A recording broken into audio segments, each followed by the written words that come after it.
Halo, perkenalkan nama saya Adris Muhammad, NIM 124 10 10 10 30 dari program studi Sistem Informasi Angkatan 21. Pada video kali ini saya akan menjelaskan tentang tugas saya, yaitu pada modul keempat membuat sebuah data modeler dari studi kasus yang pernah saya bahas, yaitu studi kasus bengkel yang bisa Anda lihat di video sebelumnya. Nah, jadi dalam membuat sebuah data modeler itu, pertama-tama kita mengeklik icon yang berada di sini, yaitu New Entity. Setelah itu kita membuat sebuah bentuk kotak menariknya. Nah, di sini akan muncul sebuah menu untuk masukkan nama dari sebuah entitas tersebut. Misal barang dan jasa. Nah, nama dari entitas tersebut yaitu barang dan jasa. Setelah itu kita apply. Selanjutnya mengisi atributnya.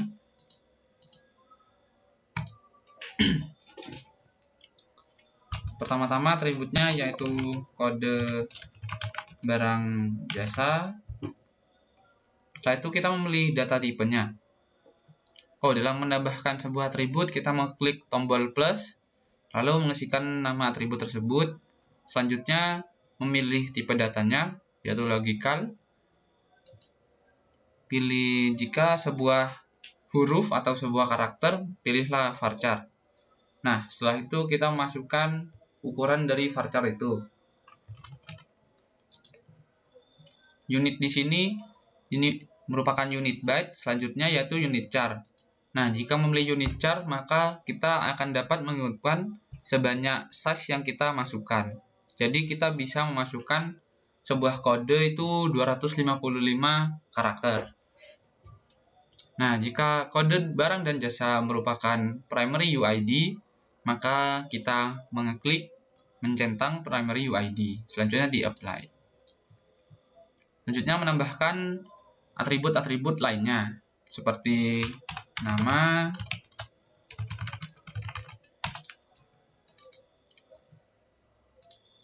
logical, pilih varchar 255 char. Nah, jika nama barang jasa merupakan sebuah atribut yang harus ada nilainya atau wajib ada dalam sebuah entitas tersebut, maka kita mengklik mandatory. Selanjutnya menambahkan harga. Logical. Jika harga kita bisa menuliskan small integer karena sebuah angka. Selanjutnya pilih mandatory.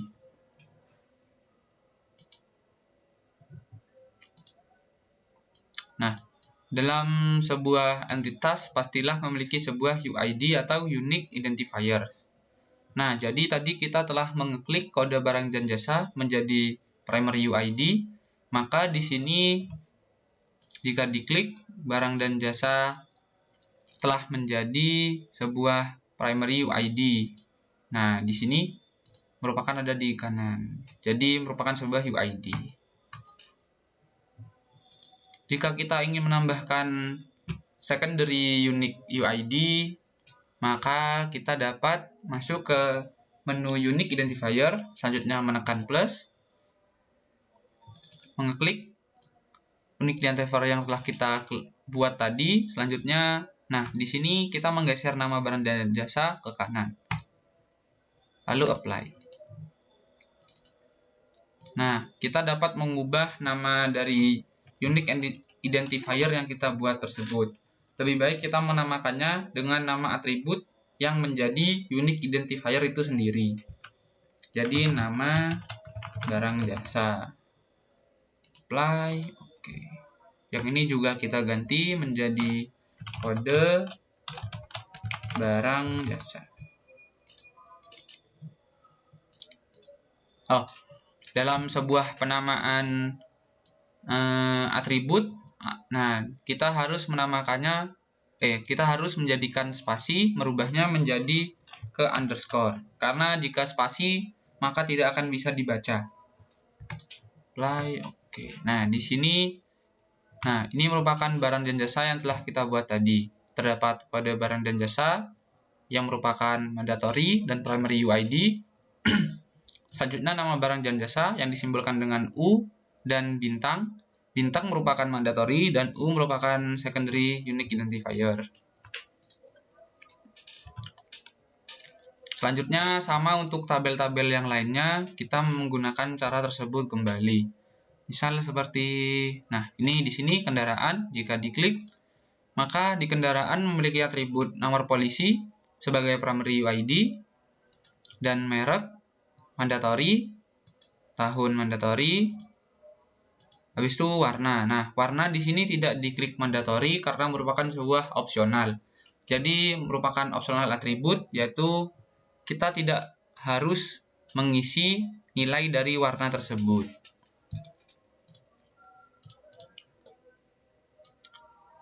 Selanjutnya,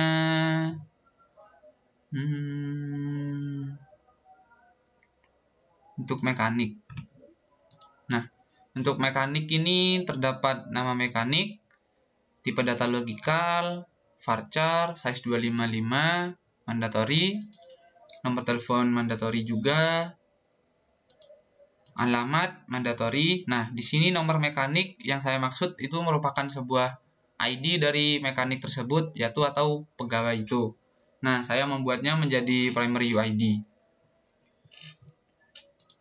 Nah, di sini dapat dilihat bahwa dalam entitas mekanik terdapat dua unique identifier, yaitu yang pertama primary unique identifier, yaitu ID atau nomor mekanik. Nah, dapat dilihat sendiri.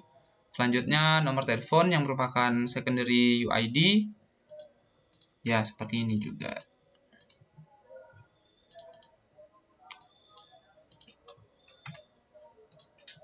Nah, selanjutnya saya akan menjelaskan tentang membuat sebuah relasi dari entitas yang telah kita buat sebelumnya. Nah, di sini dari barang dan jasa menuju ke transaksi. Jika dalam membuat sebuah relasi itu ada tiga relasi, yaitu many to many, one to many, dan one to one. Nah, dalam sebuah IRD yang bagus atau data modeler yang bagus, maka tidak boleh terjadi namanya one to many. Tidak boleh terjadi many to many, saya ralat. Yang boleh itu one to many dan one to one. Karena jika many to many dapat mengakibatkan multi value attribute dan jadi sistem basis data tersebut kurang bagus. Nah, dalam membuatnya kita mengeklik ini, kita tarik, kita tekan, lalu tekan ke tabel lainnya, maka akan muncul sebuah tabel seperti ini. Untuk penamaan sebuah relasi bebas, selanjutnya, nah di sini dapat dilihat dalam membuat sebuah relasi itu dapat disetting di sini. Nah, di sini ada sumbernya transaksi, di sini targetnya atau menuju barang dan jasa. Nah, tadi di barang dan jasa kita memiliki primary UID yaitu kode barang dan jasa, maka kita mengklik kode dan barang dan jasa tersebut di sini. Selanjutnya menamakan relasinya. Jadi dari transaksi terdiri atas barang dan jasa ini, dan dari barang dan jasa terdiri dari beberapa transaksi. Nah, di sini kita dapat mengatur many atau one dari sebuah transaksi tersebut. Untuk transaksi, maka kita buat sisi one. Sisi one untuk ke barang dan jasanya. Sedangkan barang dan jasa ke many untuk sisi transaksi. Mengapa demikian? Karena di sisi one barang dan jasa, maka dalam suatu transaksi hanya dapat menginputkan atau memasukkan satu barang dan jasa. Sedangkan barang dan jasa dapat diasosiasikan ke dalam entitas transaksi tidak terbatas atau lebih dari satu. Selanjutnya kita memilih mencentang. Di sini ada sort opsional, target opsional. Nah, jika tidak dicentang maka jika dicentang semua maka akan terjadi garis putus-putus, dan jika tidak dicentang maka akan terjadi garis yang tidak putus. Nah, kalau putus-putus ini atau biasa disebut dengan opsional memiliki pengertian bahwa barang dan jasa tersebut tidak harus terasosiasikan di transaksi. Sedangkan transaksi pastilah mengasosiasikan barang dan jasa.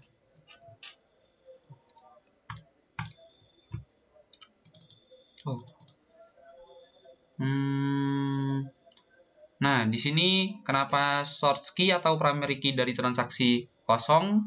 Karena saya membuat transaksi ini menggunakan surrogate key atau menggunakan artificial key. Nah, jika kita menggunakan artificial UID, maka kita mengeklik create surrogate key dalam membuat tabel, dalam membuat entitasnya.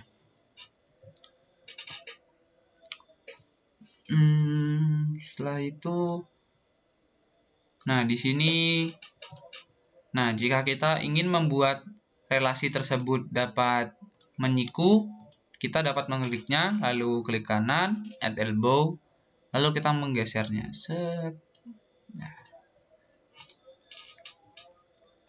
Selanjutnya, untuk menampilkan menampilkan label yang telah kita buat di relasi-relasi tersebut, kita dapat mengklik kanan di halaman putih ini, lalu pencet show, lalu label. Nah, dapat dilihat di sini bahwa muncul terdiri atas, terdiri dari, diproses, memproses, terjadi, mentransaksi, terdiri atas, item penjualan dari, terdiri dari, terdiri atas.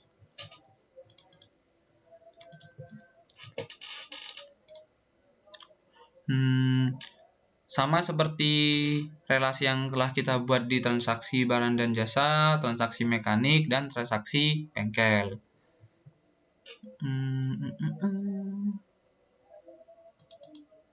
Nah, di relasi transaksi dan bengkel, kenapa di sini relasinya dicentang surrogate key? Karena di sisi one-nya atau di sisi yang menuju ke many menggunakan artificial UID, maka surrogate key-nya dicentang. Jika kita membuat primary key di entitas bengkel, maka kita tidak perlu mencentang surrogate key ini. Sama seperti relasi transaksi dengan nota, karena dari nota dan transaksi tersebut tidak adanya primary key. Jadi di situ kita membuat artificial UID, maka kita mengklik surrogate key. Nah, di sini kosong, di sini kosong.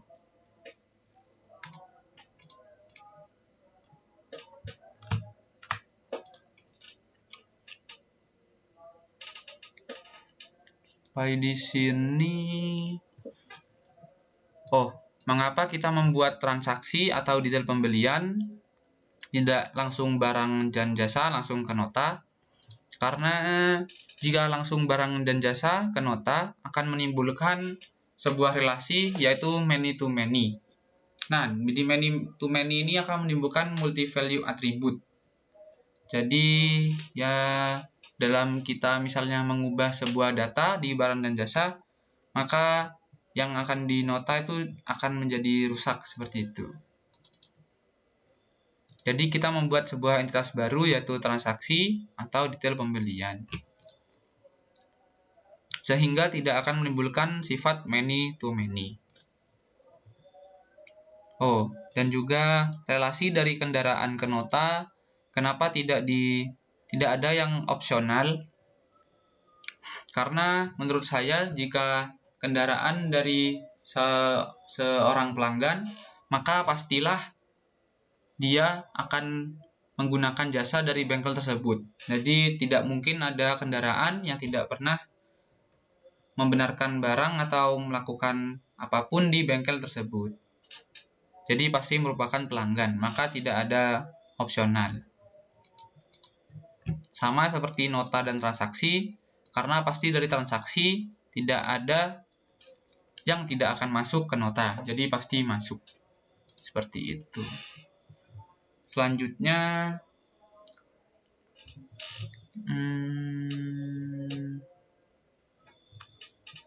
mekanik.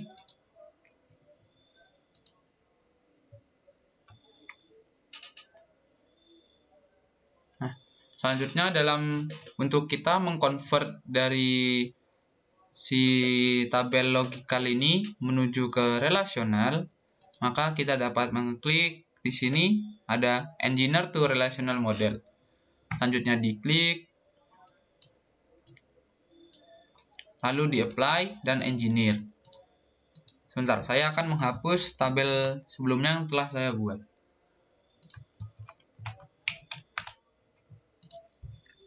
Nah, jadi di sini kita klik Apply Engineer. Nah, di sini akan muncul entitas-entitas yang telah kita buat di logikal. Apa perbedaan dari tab relasional dengan tab logikal ini? Di tab relasional ini kita dapat melihat key yang telah kita foreign key yang telah kita masukkan dari relasi ini menuju ke entitas lainnya. Foreign key itu merupakan sebuah atribut dari entitas 1 yang berisi primary key dari entitas lainnya. Nah, di sini kita akan merapikan terlebih dahulu.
Nah, setelah kita rapikan, kita dapat melihat di sini barang dan jasa dengan primary key kode barang dan jasa, dan mekanik dengan ID mekanik, bengkel dengan ID bengkel, dan kendaraan dengan primary UID, nomor polisi atau plat nomor.